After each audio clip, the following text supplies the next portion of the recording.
ಎಲ್ಲರಿಗೂ ನಮಸ್ಕಾರಗಳು. ಸ್ಮಿತಾಸ್ ಮ್ಯಾಜಿಕ್ ಹ್ಯಾಂಡ್ಸ್ಗೆ ನಿಮಗೆಲ್ಲರಿಗೂ ಸ್ವಾಗತ. ನೋಡಿ, ಇನ್ನೇನು ನಮಗೆ ಮುಂದಿನ ದಿನಗಳಲ್ಲಿ ಹಬ್ಬಗಳು, ಒಂದು ಅಮಾವಾಸ್ಯೆ, ಹುಣ್ಣಿಮೆ, ಆಮೇಲೆ ವಟ ಸಾವಿತ್ರಿ ವ್ರತ, ಹೀಗೇನೆ ನಾನಾ ಹಬ್ಬಗಳು ನಮಗೆ ಇನ್ನು ಪ್ರಾರಂಭವಾಗ್ತಾ ಹೋಗುತ್ತದೆ. ಹಾಗಾಗಿ ನಾನು ಅವೆಲ್ಲ ಮಾಹಿತಿ ಕೊಡೋದಕ್ಕೂ ಮೊದಲು ಒಂದು ದೀಪಗಳ ಬಗ್ಗೆ ಮಾಹಿತಿ ಕೊಡೋಣ ಅಂತ. ಅಂದರೆ ದಿನನಿತ್ಯ ನಾವು ಎಷ್ಟು ದೀಪ ಹಚ್ಚಬೇಕು, ಹಾಗೆ ಹಬ್ಬಗಳಲ್ಲಂದರೆ ಎಷ್ಟು ದೀಪಗಳು ಹಚ್ಚಬೇಕು, ಯಾವ ರೀತಿ ಹಚ್ಚಬೇಕಾಗುತ್ತದೆ. ಹಾಗೆ ಇನ್ನೊಂದು ಮಾಹಿತಿ ಏನಪ್ಪ ಅಂತಂದರೆ, ನಾವು ಹಚ್ಚುವಂಥ ದೀಪದಲ್ಲಿ ನಮ್ಮ ಮನೆಯ ಒಂದು ಒಳ್ಳೆ ಕಷ್ಟ ಸುಖ ಎಲ್ಲವೂ ಕೂಡ ಅವಲಂಬಿತವಾಗಿರುತ್ತದೆ. ದೀಪದಲ್ಲೇ ಇರುವಂಥದ್ದು. ನಮ್ಮ ಮನೆಗೆ ಬರುವಂಥ ಆದಾಯ ಆಗಿರ್ಬೋದು, ಒಂದು ವ್ಯಯ ಆಗಿರ್ಬೋದು, ಅಥವಾ ನಾವು ನಮ್ಮ ಮನೆಯಲ್ಲಿ ಒಂದು ಜಗಳಗಳು, ಕಿರಿಕಿರಿಗಳು ಎಲ್ಲದಕ್ಕೂ ಕೂಡ ದೀಪವೇ ಕಾರಣವಾಗಿರುತ್ತದೆ. ಹಾಗಾಗಿ ನಾವು ದೀಪ ಹಚ್ಚುವಾಗ ತುಂಬ ಸೂಕ್ಷ್ಮವಾಗಿ ದೀಪ ಹಚ್ಚಬೇಕಾಗುತ್ತದೆ. ತುಂಬ ವಿಚಾರಗಳನ್ನು ಇವತ್ತು ನಿಮಗೆ ದೀಪದ ಬಗ್ಗೆ ಮಾಹಿತಿ ಕೊಡ್ತಾ ಹೋಗ್ತಾನೆ. ಎಷ್ಟು ಸಮಯ ದೀಪ ಹಚ್ಚಬೇಕು ಅಂತ ಎಲ್ಲದ್ರ ಬಗ್ಗೆನೂ ಕೂಡ ಮಾಹಿತಿ ಕೊಡ್ತೇನೆ. ನೋಡಿ, ನಾವು ಮೊದಲು ದೀಪದ ಬಗ್ಗೆ ತಿಳ್ಕೊಳ್ಳೋದಾದರೆ, ಬೆಳಗ್ಗೆನೂ ದೀಪ ಹಚ್ಚಬೇಕು, ಸಂಜೆ ಸಮಯದಲ್ಲೂ ಕೂಡ ನಾವು ದೀಪ ಹಚ್ಚಬೇಕಾಗುತ್ತದೆ. ಕೆಲವೊಬ್ಬರು ಮನೆಯಲ್ಲಿ ಅಖಂಡ ದೀಪಾರಾಧನೆ ಅಂತೇಳಿ, ಅಂದರೆ ಅದು ಹಾರದೇ ಇಲ್ಲ, ಎನಿ ಟೈಮ್ ಅದು ಉರಿತಾನೇ ಇರುತ್ತೆ. ಕೆಲವೊಂದು ಸಮಯದಲ್ಲಿ ಏನಾಗುತ್ತೆ ಅಂತ ಅಂದರೆ, ದೀಪದಲ್ಲಿ ಬತ್ತಿ ಖಾಲಿ ಆಗುವಂಥ ಚಾನ್ಸಸ್ ಇರ್ಬೋದು, ಅಥವಾ ಯಾವುದೇ ಒಂದು ಕಾರಣಕ್ಕೋಸ್ಕರ ದೀಪ ಅದಾಗೆ ಶಾಂತಿ ಆಗ್ಬೋದು. ಆ ಸಂದರ್ಭದಲ್ಲಿ ಏನು ಮಾಡಬೇಕು ಅಂದರೆ, ದೀಪವನ್ನು ಶುದ್ಧಿ ಮಾಡಿಕೊಂಡು ಮತ್ತೆ ನಾವು ದೀಪಕ್ಕೆ ಹೊಸ ಬತ್ತಿಯನ್ನು ಹಾಕಿ, ಸ್ವಲ್ಪ ಅಖಂಡ ದೀಪಾರಾಧನೆ ಮಾಡೋದಾದರೆ ಸ್ವಲ್ಪ ಬತ್ತಿ ಉದ್ದವಾಗಿದ್ದರೆ ತುಂಬ ಒಳ್ಳೆಯದು. ಆ ಎಣ್ಣೆನೂ ಕೂಡ ತುಂಬ ಶುದ್ಧವಾಗಿರಬೇಕು. ಆ ರೀತಿ ಇದ್ದಾಗ ದೀಪ ಹಾರೋದಕ್ಕೆ ಸಾಧ್ಯನೇ ಇಲ್ಲ, ತುಂಬ ಚೆನ್ನಾಗೇ ಉರಿತಾ ಇರುತ್ತೆ. ಆಮೇಲೆ ದಿನನಿತ್ಯ ನಾವು ಎಷ್ಟು ದೀಪ ಹಚ್ಚಬೇಕಪ್ಪ ಅಂತಂದರೆ, 2 ದೀಪ ಶ್ರೇಷ್ಠವಾದದ್ದೇನೆ. ತುಂಬ ಚೆನ್ನಾಗಿ ಹೇಳ್ತಾರೆ, ನಾವು ಕಾಮಾಕ್ಷಿ ದೀಪವನ್ನು ಹಚ್ತೇವೆ, 3 ದೀಪಗಳಾಗುತ್ತಲ್ಲ ಅಂತೇಳಿ. ಕಾಮಾಕ್ಷಿ ದೀಪವನ್ನು ನಾವು ಲೆಕ್ಕಕ್ಕೆ ತೆಗೆದುಕೋಬಾರ್ದು. ಯಾಕಂದರೆ ಕಾಮಾಕ್ಷಿ ದೀಪ ಅನ್ನೋದು ಅಮ್ಮನವರ ಸ್ವರೂಪ.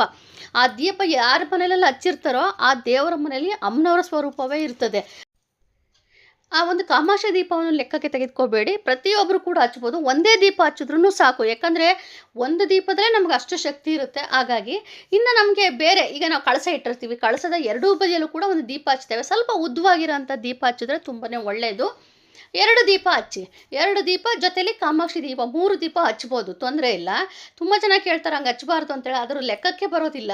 ಹಾಗಾಗಿ 3 ದೀಪ ಹಚ್ಬೋದು. ಆಮೇಲೆ ತುಳಸಿ ಕಟ್ಟೆಯ ಮುಂದೆನೂ ಕೂಡ ಹಚ್ಚೋದನ್ನು ನಾವು ರೂಢಿ ಮಾಡಿಕೊಂಡ್ರೆ ಒಳ್ಳೆಯದು. ಒಂದೇ ದೀಪನೂ ಹಚ್ಚಿರಿ ಸಾಕು. ತುಳಸಿ ಕಟ್ಟೆಯ ಮುಂದೆ ಎಷ್ಟು ದೀಪ ಹಚ್ಬೋದು ಅಂತ ತುಂಬ ಜನ ಕೇಳ್ತಿರ್ತೀರಿ. ತುಂಬ ಮನೆಗಳಲ್ಲಿ 1 ದೀಪ ಹಚ್ತಾರೆ. 1 ದೀಪವು ಕೂಡ ಶ್ರೇಷ್ಠವಾದದ್ದೇನೆ. ಇಲ್ಲಾಂದರೆ ನೀವು 2 ದೀಪವನ್ನು ಕೂಡ ರೂಢಿ ಮಾಡ್ಕೋಬೋದು. ವಿಷ್ಣು ಲಕ್ಷ್ಮಿಯ ಸ್ವರೂಪ ಅಂತೇಳಿ 2 ದೀಪವನ್ನು ಹಚ್ಬೋದು, 1 ದೀಪವನ್ನು ಹಚ್ಬೋದು. ತುಳಸಿ ಕಟ್ಟೆ ಮುಂದೆ ಹಚ್ಬೇಕಾದ್ರೆ ಯಾವಾಗಲೂ ಕೂಡ ಓಂ ನಮೋ ಭಗವತೆ ವಾಸುದೇವಾಯ ನಮಃ ಅಂತ ಹೇಳ್ಕೊಂಡು ಆ ಒಂದು ದೀಪವನ್ನು ಹಚ್ಚಿ, ನಿಮಗೆ ಲಕ್ಷ್ಮಿ ಮತ್ತು ವಿಷ್ಣು ಇಬ್ಬರ ಅನುಗ್ರಹ ಕೂಡ ಸಿಗ್ತಾ ಹೋಗುತ್ತದೆ. ಆಮೇಲೆ ಬಾಗಿಲಿಗೆ ಹಚ್ಚುವಂಥದ್ದು, ಬಾಗಿಲಿಗೆ ಎಲ್ಲರೂ ಕೂಡ ಪ್ರತಿನಿತ್ಯ ಹಚ್ಚೋದಿಲ್ಲ. ಬೇಕಿದ್ರೆ ನೀವು ಶುಕ್ರವಾರ, ಮಂಗಳವಾರ, ಮನೆ ವಾರದೆಲ್ಲ ಹಚ್ಬೋದು. ಇಲ್ಲ ಹಬ್ಬಗಳಲ್ಲಂತೂ ನಾವು ಹಚ್ತೀವಿ, ಅದೇನು ಕಾಮನ್, ಅದು ಎಲ್ಲರೂ ಕೂಡ ಹಚ್ಚುವಂಥದ್ದೇನೆ. ನೋಡಿ, ಪ್ರತಿದಿನವೂ ನೀವು ಒಂದು ದೀಪ ಹಚ್ಚುವಂಥ ಸಂದರ್ಭದಲ್ಲಿ ಈ ಒಂದು ಮಂತ್ರವನ್ನು ಹೇಳ್ಕೊಂಡು ಹಚ್ಚಿ, ಅದನ್ನು ರೂಢಿ ಮಾಡ್ಕೊಂಬಿಡಿ. ದೀಪಂ ಜ್ಯೋತಿ ಪರಬ್ರಹ್ಮ, ದೀಪಂ ಜ್ಯೋತಿ ಜನಾರ್ದನ, ದೀಪಂ ಹರತು ಮೇ ಪಾಪಂ, ದೀಪಂ ಜ್ಯೋತಿ ನಮಸ್ತುತೆ ಅಂತೇಳಿ. ಇದು ಏನಪ್ಪ ಅರ್ಥ ಅಂದರೆ, ದೀಪದ ಜ್ಯೋತಿಯು ಪರಬ್ರಹ್ಮ ಸ್ವರೂಪವಾಗಿರುತ್ತದೆ. ಅದು ನನ್ನ ಪಾಪಗಳಾಗಿರ್ಬೋದು, ಅಜ್ಞಾನ, ದುಃಖ ಎಲ್ಲವನ್ನು ಕೂಡ ದೂರ ಮಾಡಿ ನಮ್ಮ ಕುಟುಂಬಕ್ಕೆ ಒಂದು ಸುಖ ಶಾಂತಿ ಹೆಚ್ಚಾಗಿ ಸಿಗಬೇಕು ಅಂತ ನಾವು ಪ್ರಾರ್ಥನೆ ಮಾಡಿಕೊಂಡು ಹಚ್ಚುವಂಥದ್ದು. ಹಾಗಾಗಿ ನೀವು ಈ ಒಂದು ಪ್ರತಿನಿತ್ಯನೂ ಕೂಡ ನೀವು ಒಂದು ಮಂತ್ರವನ್ನು ಹೇಳ್ಕೊಂಡು ದೀಪಾರಾಧನೆ ಮಾಡಬೇಕು. ಇನ್ನೊಂದೇನಪ್ಪ ಅಂತಂದರೆ, ಮುಖ್ಯವಾಗಿ ನಾವು ದೀಪಾರಾಧನೆ ಮಾಡುವಂಥ ಸಂದರ್ಭದಲ್ಲಿ ಮ್ಯಾಚ್ ಬಾಕ್ಸ್ ಅಂದರೆ ಬೆಂಕಿ ಪೊಟ್ಟಣದಿಂದ ಹಚ್ಚೋದಕ್ಕೆ ಹೋಗಬಾರ್ದು. ಆದಷ್ಟು ಊದಿನ ಕಡ್ಡಿಯಿಂದ ನೀವು ದೀಪಾರಾಧನೆ ಮಾಡಿದ್ರೆ ಒಳ್ಳೆಯದು. ಅದರಲ್ಲೂ ಕಾಮಾಕ್ಷಿ ದೀಪವನ್ನು ಹಚ್ಚುವಂಥ ಸಂದರ್ಭದಲ್ಲಿ ಊದಿನ ಕಡ್ಡಿಯಿಂದನೇ ಹಚ್ಚಿ, ಅದು ತುಂಬಾ ಒಳ್ಳೆಯದಾಗ್ತಾ ಹೋಗುತ್ತದೆ. ಇನ್ನು ದೀಪಕ್ಕೆ ಹಾಕುವಂಥ ಬತ್ತಿ ಯಾವ ರೀತಿ ಇರಬೇಕು ಅಂತಂದರೆ, 2 ಬತ್ತಿನೇ ಹಾಕಬೇಕು, 1 ಬತ್ತಿ ಅವತ್ತಿಗೆ ಹಾಕಬಾರ್ದು. ಆ 2 ಬತ್ತಿ ನಾವು ಏನು ಮಾಡಬೇಕು ಅಂತಂದರೆ, ಬಿಗಿಯಾಗಿ ಒಸಿಬೇಕು. ಅದನ್ನು 2 ಬತ್ತಿನ ಸೇರಿಸಿ ಒಸಿದಾಗ ಅದು ಒಂದಾಗುತ್ತೆ. ಅಂದರೆ ಬಿಡಿ ಬಿಡಿಯಾಗಿರಬಾರ್ದು, ಸ್ವಲ್ಪ ಹೊಂದಾಣಿಕೆ ಆಗಿದ್ದು ಗಟ್ಟಿಯಾಗಿದ್ದು ನಾವು ಆ ದೀಪಕ್ಕೆ ಹಾಕಿ ದೀಪಾರಾಧನೆ ಮಾಡಿದಾಗ ನಿಮ್ಮ ಒಂದು ಗಂಡ ಹೆಂಡತಿ ಮಧ್ಯೆ ಒಂದು ಮನಸ್ತಾಪಗಳಾಗಿರ್ಬೋದು, ಒಂದು ಬಾಂಡಿಂಗ್ ಹೆಚ್ಚಾಗ್ತಾ ಹೋಗುತ್ತದೆ. ಮನಸ್ತಾಪಗಳು ಕಡಿಮೆ ಆಗಿ ಆಮೇಲೆ ಕುಟುಂಬದಲ್ಲಿ ಒಂದು ಸುಖ ಶಾಂತಿ ಇರುತ್ತೆ. ಆಮೇಲೆ ಕಿರಿಕಿರಿ ಕಡಿಮೆ ಆಗ್ತಾ ಹೋಗುತ್ತದೆ. ಎಷ್ಟು ಬಿಗಿಯಾಗಿ ನಾವು ಬತ್ತಿಯನ್ನು ಒಸೆದು ದೀಪಕ್ಕೆ ಹಾಕ್ತೀವೋ ಅಷ್ಟು ಮನೆಯಲ್ಲಿ ಒಂದು ಶಾಂತಿ ಹೆಚ್ಚಾಗ್ತಾ ಹೋಗುತ್ತದೆ. ಹಾಗೆಯೇ ನಾವು ಈಗ ದೀಪಾರಾಧನೆ ಮಾಡೋ ಸಂದರ್ಭದಲ್ಲಿ ಯಾವ ದಿಕ್ಕಿನಲ್ಲಿ ನಾವು ದೀಪ ಹಚ್ಚಿದ್ರೆ ಒಳ್ಳೆಯದಪ್ಪ ಅಂತ ಅನ್ನೋದಾದರೆ, ಸಾಮಾನ್ಯವಾಗಿ ಹೇಳುವಂಥದ್ದೇ ಪೂರ್ವ ಮತ್ತು ಉತ್ತರ ದಿಕ್ಕು. ಇದು ಸಾಮಾನ್ಯವಾಗಿ ಎಲ್ಲರೂ ಕೂಡ ಅದೇ ದಿಕ್ಕಲ್ಲಿ ಹಚ್ಚುವಂಥದ್ದು. ಹಾಗೆಯೇ ನಾನು ಮೊದಲಿನ ದಿಕ್ಕನ್ನು ಹೇಳ್ಬಿಟ್ಟು ಕೆಲವೊಬ್ಬರಿಗೆ ಇನ್ನೊಂದು ವಿಚಾರಗಳು ತಿಳಿಸ್ಕೊಡ್ತಾ ಹೋಗ್ತೇನೆ. ಈಗ ನೋಡಿ ನಾವು ಪಶ್ಚಿಮ ದಿಕ್ಕಲ್ಲಿ ಹಚ್ಚಿದಾಗ ಅಂದರೆ ಪಶ್ಚಿಮ ನೋಡೋ ರೀತಿಯಲ್ಲಿ ಹಚ್ಚಿದಾಗ ಏನಾಗುತ್ತೆ ಅಂತಂದರೆ ಇವತ್ತೊಬ್ಬರು ಅದನ್ನೇ ನನಗೆ ಪ್ರಶ್ನೆ ಮಾಡಿದರು, ಪಶ್ಚಿಮ ದಿಕ್ಕನ್ನು ನೋಡೋ ರೀತಿ ಹಚ್ತೀವಿ ಅಂತೇಳಿ. ಅದು ತಪ್ಪು ಮಾಡಬಾರ್ದು. ಯಾಕಂದರೆ ಮನೆಯಲ್ಲಿ ಕಿರಿಕಿರಿ ಉಂಟಾಗುತ್ತೆ, ಜೊತೆಯಲ್ಲಿ ಮನೇಲಿ ಶಾಂತಿ ಇರೋದೇ ಇಲ್ಲ. ಯಾವುದರ ಒಂದು ಕಾರಣಕ್ಕೆ ಜಗಳಗಳಾಗ್ತಾನೆ ಇರುತ್ತೆ. ಹಾಗಾಗಿ ಪಶ್ಚಿಮ ದಿಕ್ಕಲ್ಲಿ ನೀವು ಹಚ್ಚೋದಕ್ಕೆ ಹೋಗಲೇಬೇಡಿ. ಇನ್ನು ದಕ್ಷಿಣ ದಿಕ್ಕು ಏನಪ್ಪ ಅಂತಂದರೆ ಅದು ಯಮನ ದಿಕ್ಕು, ನಿಮಗೆ ಗೊತ್ತಿರುವಂಥದ್ದೇ. ಆ ಒಂದು ದಿಕ್ಕನ್ನು ಹಚ್ಚಿದಾಗ ಆದಾಯವೂ ಕೂಡ ಕಡಿಮೆ ಆಗ್ತದೆ, ಆಮೇಲೆ ಅನವಶ್ಯಕವಾಗಿ ಕೂಡ ಖರ್ಚಾಗುತ್ತದೆ, ಆಮೇಲೆ ಸ್ವಲ್ಪ ಹೊರಗೆಲ್ಲ ಹೋದಾಗ ಸ್ವಲ್ಪ ತೊಂದರೆಗಳಾಗದೆ ಜಾಸ್ತಿ ಇರುತ್ತೆ. ಹಾಗಾಗಿ ದಕ್ಷಿಣ ದಿಕ್ಕನ್ನೇ ಅದೇ ಕಾರಣಕ್ಕೆ ಹಚ್ಚೋದಕ್ಕೆ ಹೋಗಬಾರ್ದು. ಇನ್ನು ಉತ್ತರ ದಿಕ್ಕು ಪೂರ್ವ ದಿಕ್ಕು ತುಂಬಾ ಒಳ್ಳೆಯದು.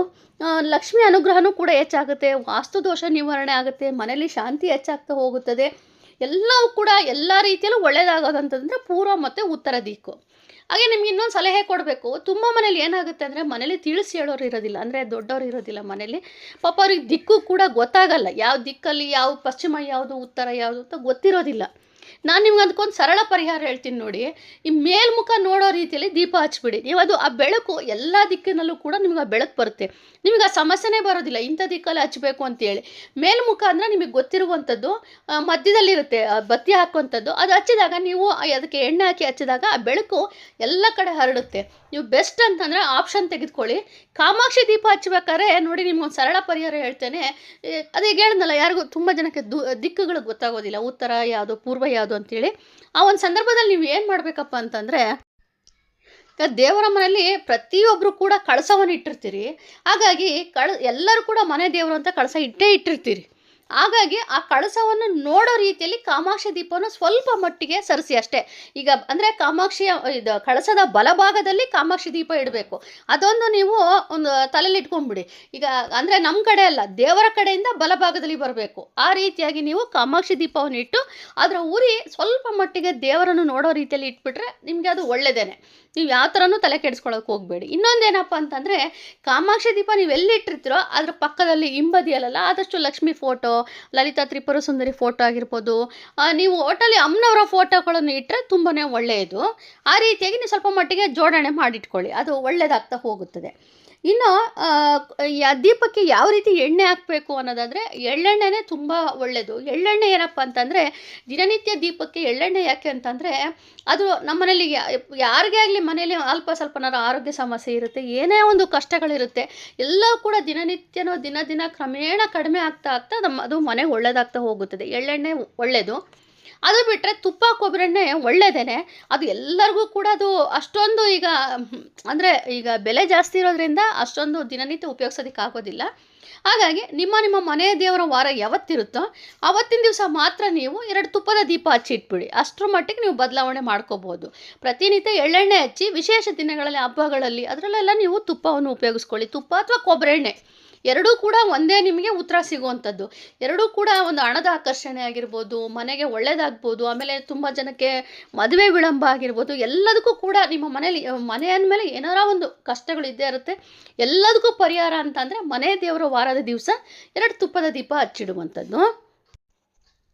ಈಗ ನೋಡಿ, ನಾವು ಮನೆಯಲ್ಲಿ ಯಾವ ರೀತಿಯ ದೀಪ ಹಚ್ಚಿದ್ರೆ ಒಳ್ಳೆಯದು ಅಂತೇಳಿ, ಅಂದರೆ ಹಿತ್ತಾಳೆ ದೀಪ ಹಚ್ಚಬೇಕಾ, ಬೆಳ್ಳಿ ದೀಪ ಹಚ್ಚಬೇಕಾ, ಮಣ್ಣಿನ ದೀಪ ಹಚ್ಚಬೇಕಾ, ಯಾವ ದೀಪ ಹಚ್ಚಿದ್ರೆ ನಮ್ಮ ಮನೆಗೆ ಒಳ್ಳೆಯದಾಗುತ್ತೆ, ಶ್ರೇಷ್ಠವಾಗಿರುತ್ತೆ ಅಂದರೆ, ಹಿತ್ತಾಳೆ ಮತ್ತು ಬೆಳ್ಳಿ ಎರಡೂ ಕೂಡ ಶ್ರೇಷ್ಠವಾದದ್ದೇನೆ. ಎರಡರಲ್ಲೂ ಕೂಡ ಯಾವುದೇ ರೀತಿಯ ವ್ಯತ್ಯಾಸ ಇರೋದಿಲ್ಲ. ಆದರೂ ನಿಮಗೆ ಹೇಳಬೇಕು ಅಂತಂದರೆ, ಬೆಳ್ಳಿ ದೀಪ ನಮ್ಮಲ್ಲಿ ಐಶ್ವರ್ಯ, ಸಮೃದ್ಧಿ, ಶುಭ ಕಾರ್ಯಗಳಿಗೆ ತುಂಬ ಉತ್ತಮವಾದದ್ದು.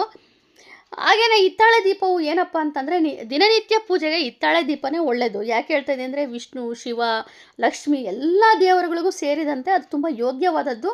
ಆಮೇಲೆ ನಿಮಗೆ ಅದು ದೀರ್ಘಕಾಲ ಒಂದು ಬಾಳಿಕೆ ಬರ್ತಾ ಹೋಗುತ್ತದೆ. ಆಮೇಲೆ ಅದು ಶುದ್ಧಿ ಮಾಡೋದು ಕೂಡ ನಮಗೆ ಸುಲಭವಾಗಿರುವಂಥದ್ದು.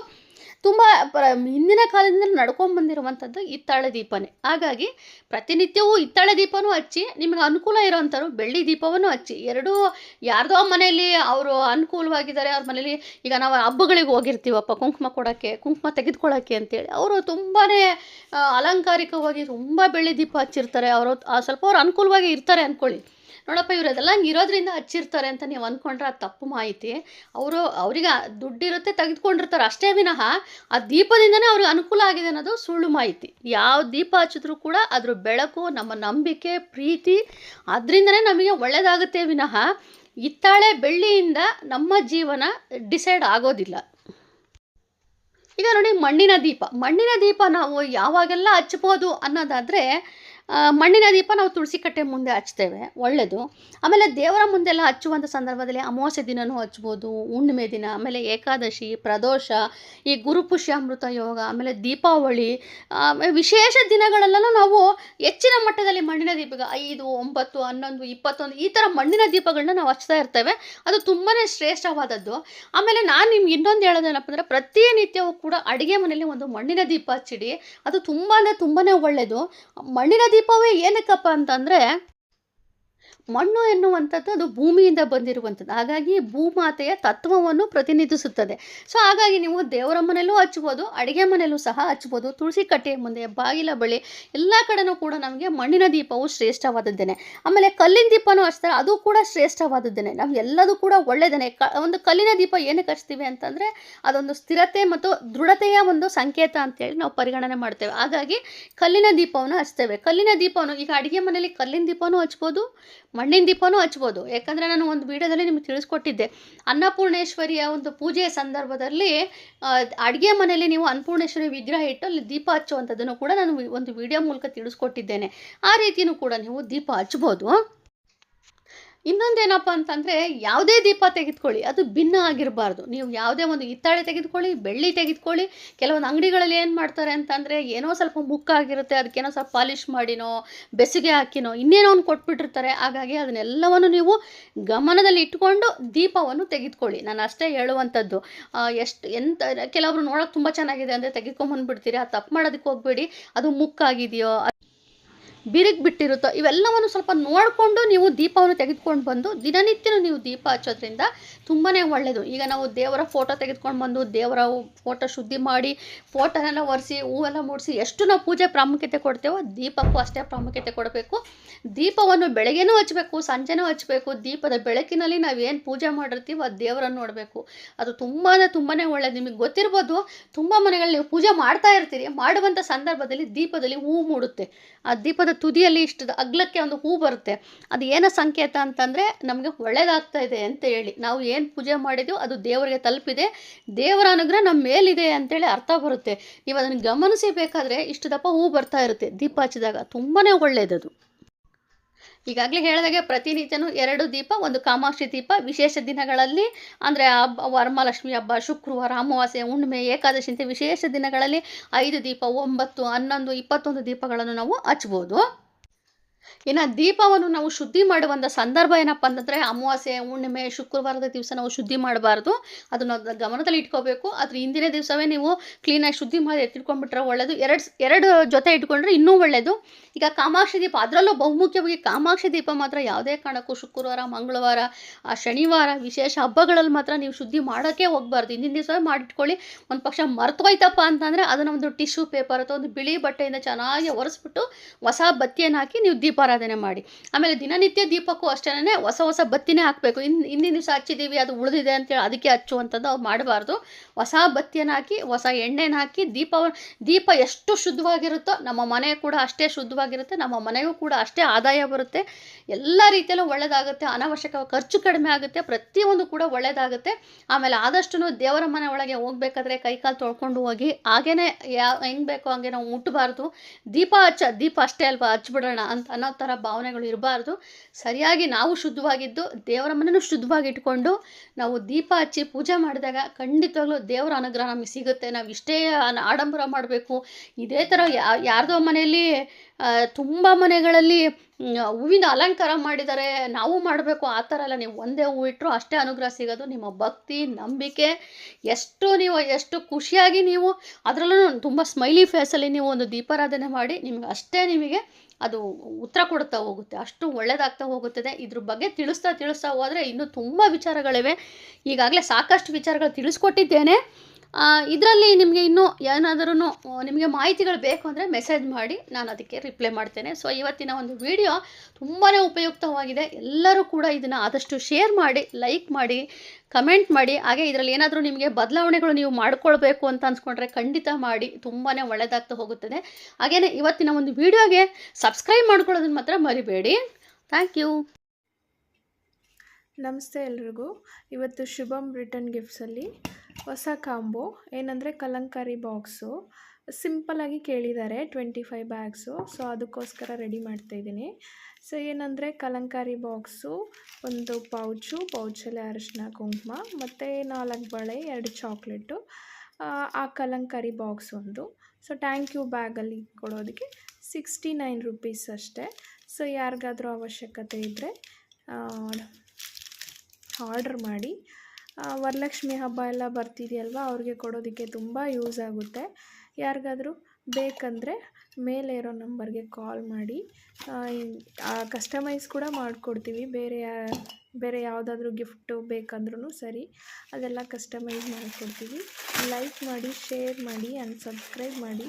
Thank you. ಹೊಸ ಗಿಫ್ಟ್ಗೋಸ್ಕರ ಸಬ್ಸ್ಕ್ರೈಬ್ ಮಾಡ್ಕೊಳ್ಳಿ.